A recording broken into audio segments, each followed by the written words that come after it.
Bagamoyo muda mrefu kuhusu stendi yetu kujaa maji. Na hili kama halmashauri tunakwenda kulifanyia kazi ili tuweze kusuluhisha tatizo hili kuwa tatizo la suluhu la muda mrefu. Na kwenye stendi yetu pale kwa mwaka wa fedha 25/26 tumetenga fedha kwa ajili ya kuhakikisha ile stendi inakarabatiwa na kuwekwa miundombinu ambayo itahakikisha ile stendi sasa inakuwa nzuri na inatumika kwa mandhari ya mji kama ambavyo imetoka halmashauri kwenda kwenye mji. Kwa hiyo tuna wenzetu kutoka Mzinga wanatupitisha kwenye eneo hilo, lakini la pili ni kwenye dampo letu la Shanzale.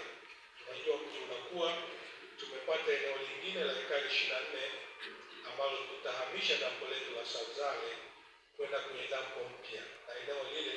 tunategemea sasa kufanya design kwa ajili ya kuweka parking ya malori ambao unaona mazagaa kwenye mji wetu, na sasa tumekuwa mji tunatamani kuona eneo la